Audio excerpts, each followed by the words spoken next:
Guys, in this bag is probably one of the sorriest looking, one of the most abused, damaged folding bikes I have ever had the displeasure of laying my eyes on.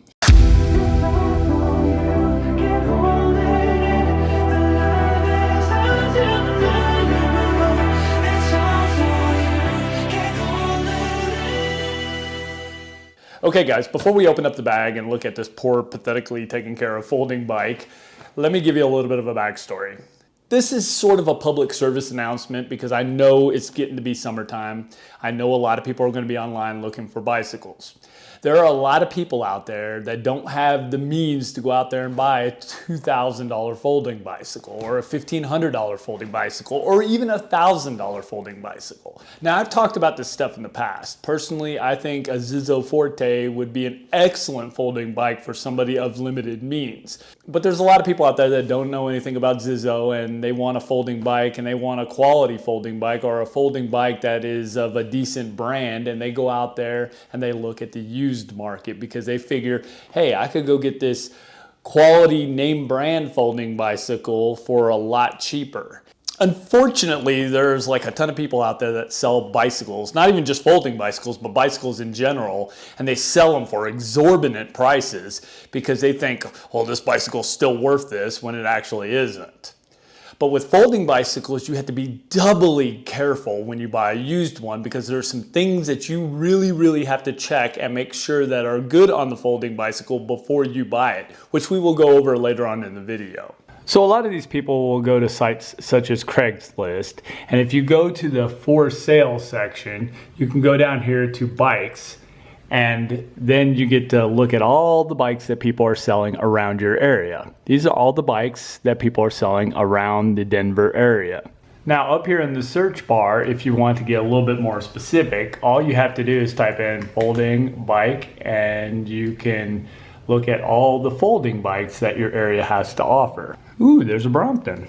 Let's take a look. $1,100 Brompton fold-up bicycle.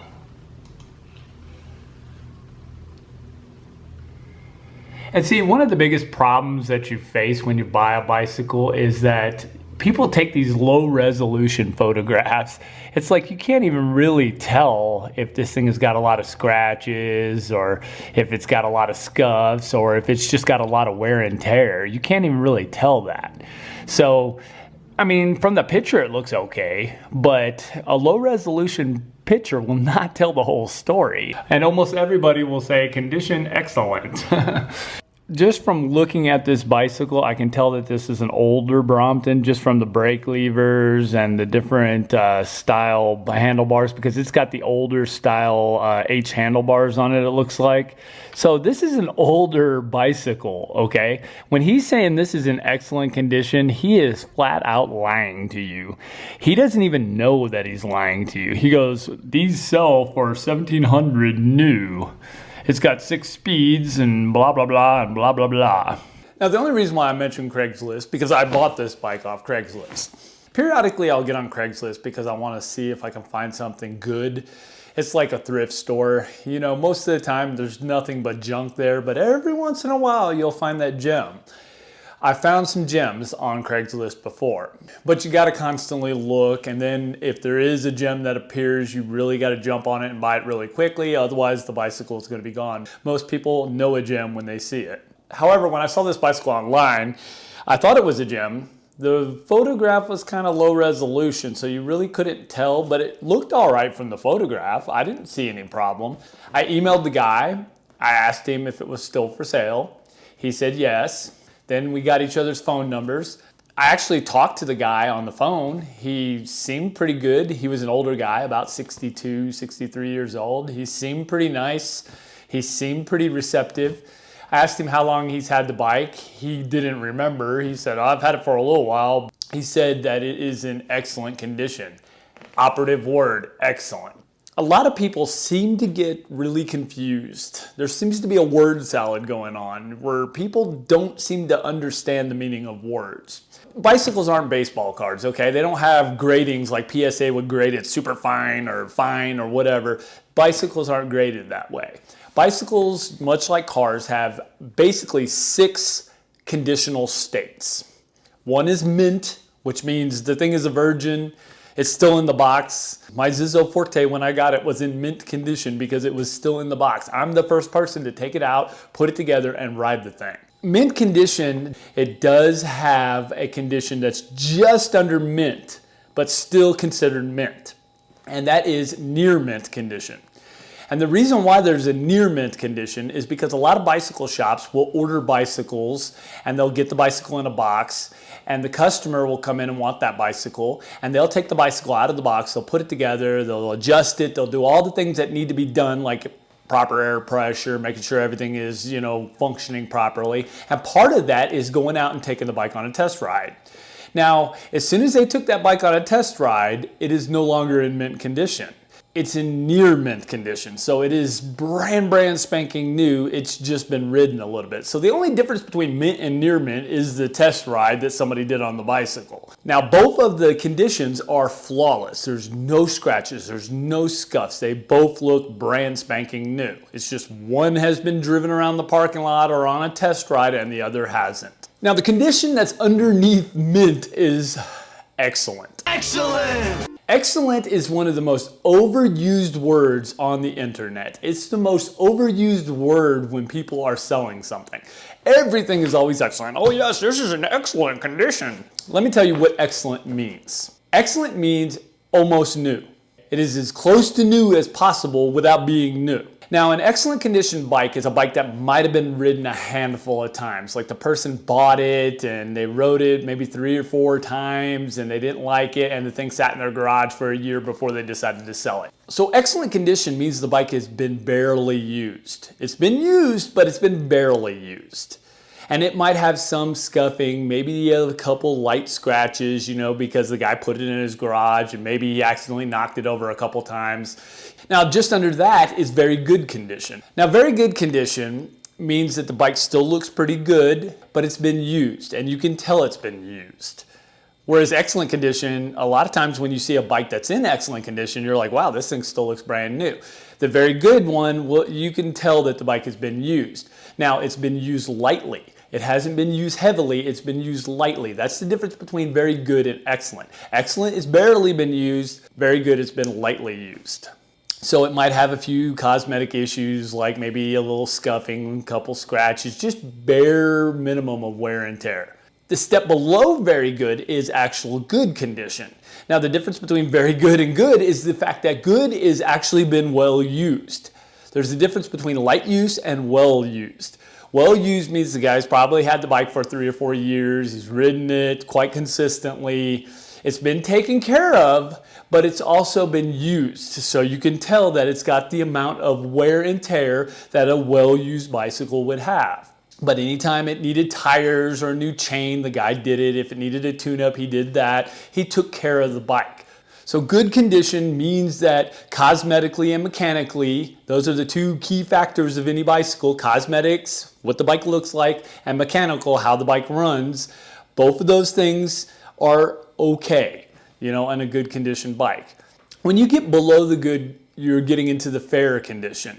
The fair condition, the way it differs from good, is the fact that the fair condition bike hasn't been taken care of very well. The person's probably neglected it, the tires are probably worn, the thing is out of adjustment like crazy. Maybe the wheel is a little bit wobbly because they haven't had the wheel trued ever. They've never done anything to the bike. They just rode it, and then, they didn't take care of it.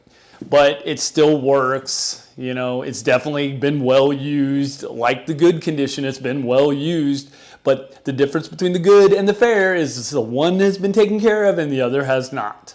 Now, the condition that's underneath fair is poor. This condition has some issues. There's things broken. There's things missing. The frame has been damaged, or there's heavy wear. So when you're looking at a poor condition bike, you're looking at a bike that is not working properly and needs to be fixed. Something needs to be replaced. Maybe the derailleur doesn't work at all and it doesn't shift into the gears. Maybe it's got heavy cosmetic damage to it. So when you're selling a bicycle, you have to understand those conditional states. If the bike doesn't look like it's brand new, you can't say excellent. That Brompton we looked at earlier, that's a well-used bike. Even though the pictures are pretty low res, you could still tell that it's a well-used bike, okay? And if it is a well-used bike, it would be at best a good condition bicycle. It wouldn't be a very good, it certainly wouldn't be a freaking excellent condition bicycle. So you see the differences? That's why I wanted to explain conditional states. That way you guys could kind of understand a little bit, because I know most of you probably do understand this, but so many people selling bicycles don't understand this. And personally, to me, that Brompton was a little on the high side for price. You know, it's like, I wouldn't sell that bike for that. I think a bike of that era should be around the $700 to $800 range, but that's just me. Now, when I bought this bicycle, okay, the guy told me it was in excellent condition. He told me it was tuned up. He told me all this stuff. You liar! He blew a bunch of smoke up my keister. He told me a lot of things about this bicycle that weren't true. Now, he lived up in Erie, Colorado. And when I answered his ad, he kind of was hesitant. He didn't want to drive down here. He was like, I really didn't want to drive down there for nothing. And I told him, I reassured him. I said, man, if the bike is everything you say it is, I will buy it. I will definitely buy it off you because I want this particular bike. I had plans for this bike. So he agreed. We decided to meet up at a park beside REI. He drove all the way down here from Erie, which is a little bit northeast of Boulder. I guess it's about 35 miles from there to here. He got here. He pulled this big honking thing in this bag out of his trunk. He set it on the ground and he held out his hand like this. And I'm thinking, what does he want to shake my hand or something? Well, what does this guy want? And then he's like, are you forgetting something? And I said, what? And he said, money? And I'm like, we haven't even looked at the bike yet, man. He's like, but you said you'd buy it. I was like, I said I would buy it if the bike was everything you said it was. That's not a declarative statement. It's an interrogative statement. So what he does is he unzips the bike and just opens the bag like that to show me. And I was like, no, we're gonna pull this bike out and take a look at it. Now, at this point, this guy was getting very irritated. You could tell that he was not happy. And he was kind of being a little bit rude.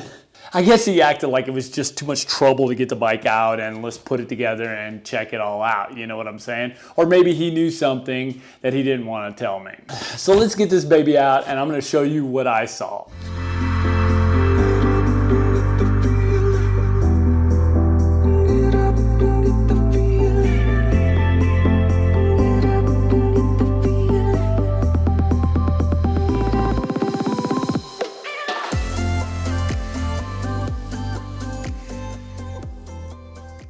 Well, here's this bike in all of its glory.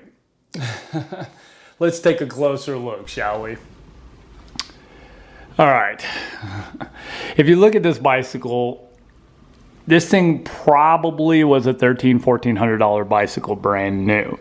But the first thing I noticed was just all of the marring in the paint.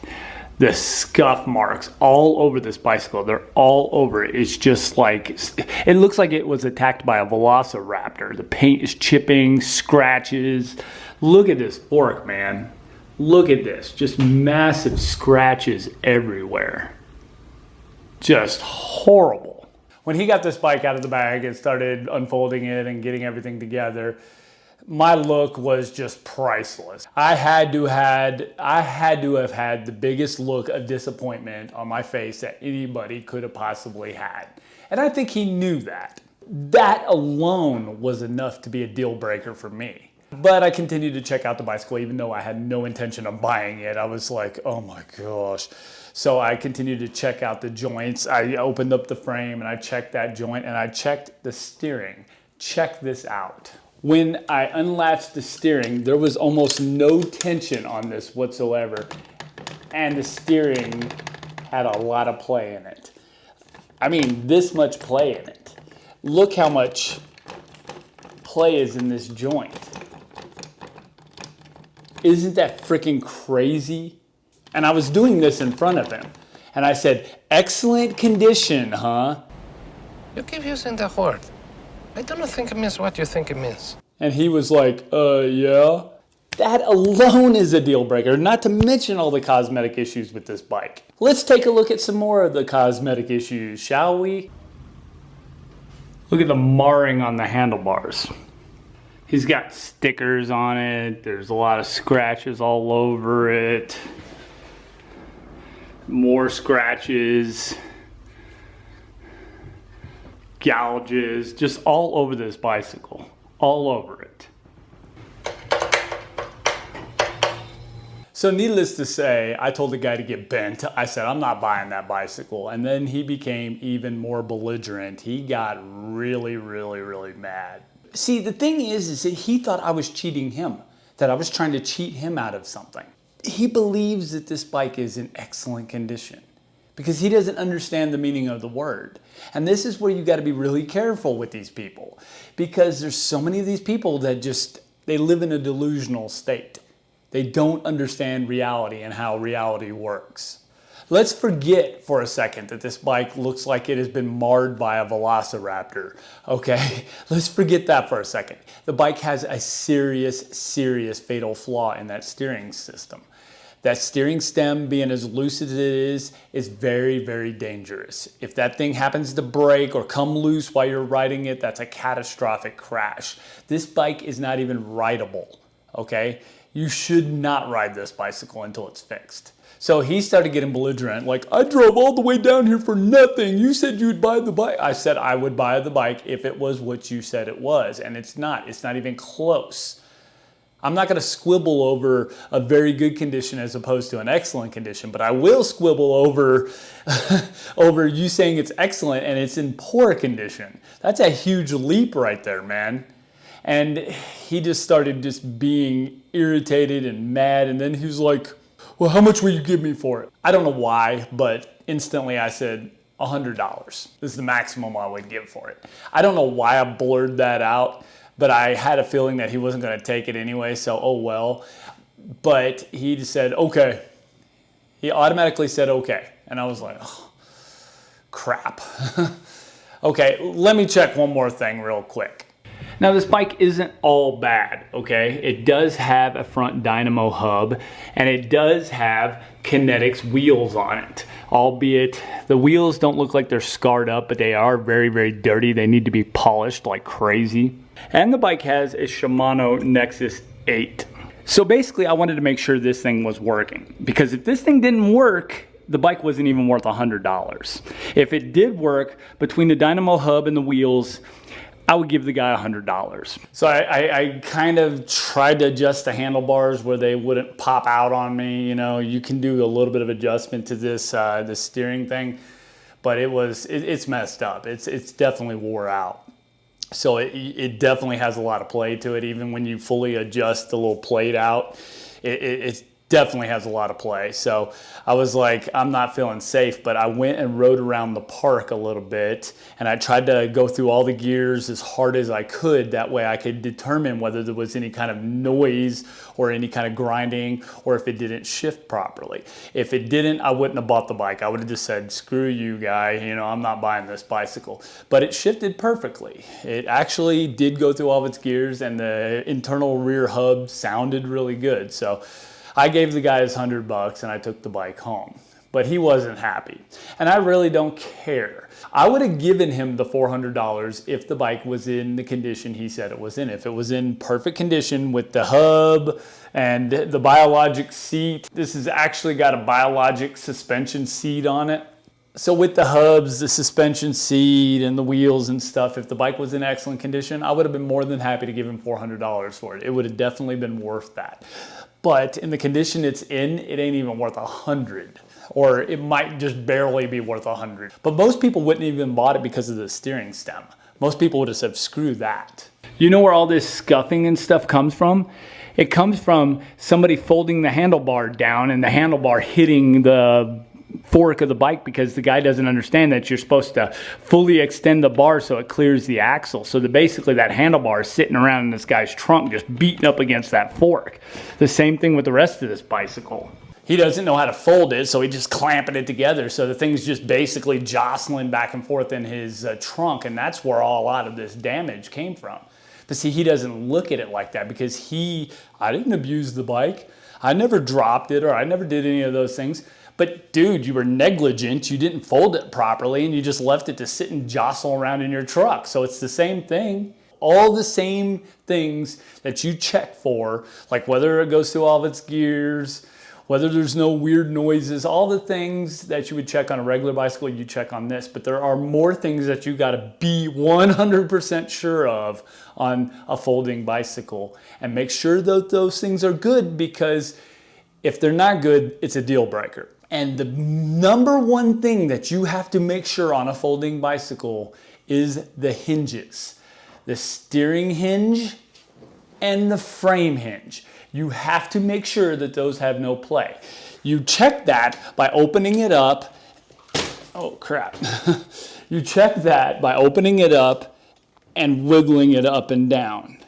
You put some pressure on it and you see if there is actually any play in the frame itself. The same thing with the steering stem. As you guys see, this thing is looser than a goose, okay? That's bad. That's a deal breaker for buying any folding bike.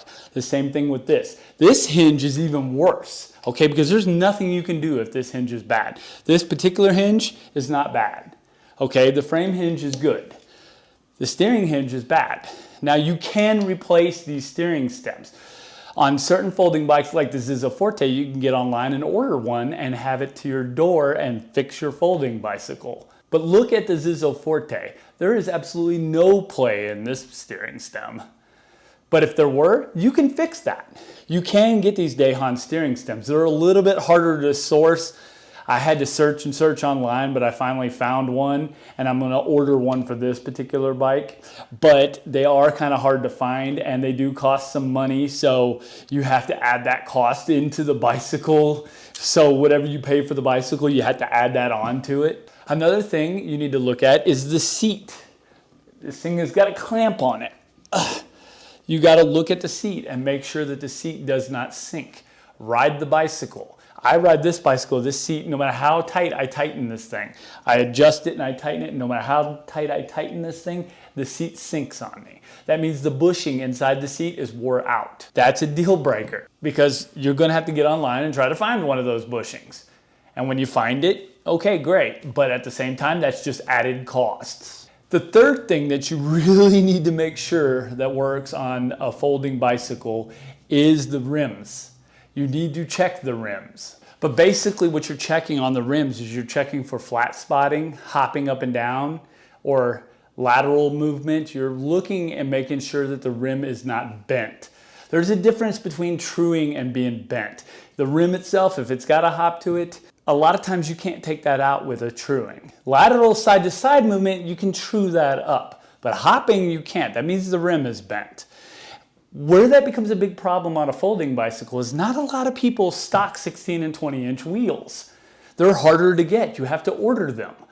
A lot of bicycle shops will carry 700C or 26-inch rims, but when it comes to 20-inch, a lot of places don't have them. You have to order them. And sometimes with supply chain disruptions, you might not be able to even get them. So that means you have to take the rim, have it taken apart, order the rim itself, and have the wheel rebuilt and all this other stuff, which is added expense. But 20-inch rims are definitely more problematic to get to acquire than just your regular standard bicycle rims. And that's why you should make sure the rims are in good condition. Now, like any other bicycle, you want to make sure the thing shifts properly, but you have to make doubly sure, because a lot of folding bikes come with internal rear hubs. Now, some folding bikes have derailleurs, okay? And a lot of times derailleurs can be adjusted and even replaced. You can buy a derailleur for $25 to $45, pretty decent quality. So that's not a huge deal, and it's readily available. But what about these bikes that have internal rear hubs? You need to make damn sure that that thing is working. You go through all the gears. You make sure there's no odd noises. You make sure the shifting is smooth. There's no grinding, any of that stuff. Because if there's a problem with that rear internal hub, then you have an issue. And you're going to spend a lot of money getting it rebuilt and then having to have the wheel rebuilt and all that stuff. They're just problems that you do not want to have to deal with. Now, any full-size bike can have a rear internal hub, so that's not unique to folding bicycles. With folding bicycles that have a rear internal hub, you definitely need to pay attention to that. But the main things on a folding bicycle are making sure the wheels are in decent condition, making sure that the hinges don't have excessive play in them, and then also making sure that the seat post doesn't sink while you're riding it. So I made the determination that I'm going to source a new steering stem for this. I've got to find one of those bushings for the seat post because it has a plastic insert. I need to get another one of those because this one's obviously wore because it will not hold the seat. The seat keeps sinking on me. But I can't stand the gouges in this bicycle. So this is going to be my new project bike for the summer. Okay, there's a reason why I wanted a Dahon Mu in the first place. And it's because of the fact that it has this bow-shaped frame design and there is no bottom stays. When you're talking about the seat tube, there is no bottom stays whatsoever. That means I can take this single drive unit here and I can convert this over to a Gates carbon fiber belt drive system. During this last month of constant snowing and rainy season and snow and rain, my Zizzo Forte's drivetrain was destroyed. I ended up having to replace the rear cassette on it within 3 weeks of actually having that cassette on there. If I had a Gates carbon fiber belt drive system, that would work perfectly in the wetter weather and in the snow and slush. This bike is perfect because it doesn't have that rear stay. So you don't need to cut the frame in order to put a Gates carbon fiber belt drive system.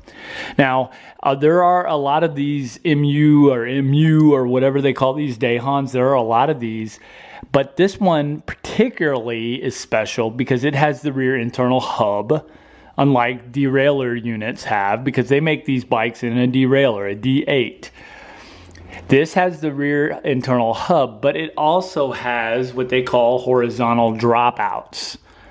That means if I do convert this over to a Gates carbon fiber belt drive system, I don't have to put a tensioner in between. I can actually just move the wheel back a little bit and cinch up the belt. So for a bad weather bike, this would be perfect because if I can convert this over to a belt drive system, it would work out so much better for the winter time because obviously a carbon fiber belt drive system doesn't suffer from the same problem that a chain does during the wetter weather and during the winter. So what I'm going to do in a future video is strip this bicycle completely down and I'm going to sand the frame, the fork, everything. It's going to get completely sanded. I'm going to repaint it myself, but I'm going to paint it a matte black, something that's just neutral.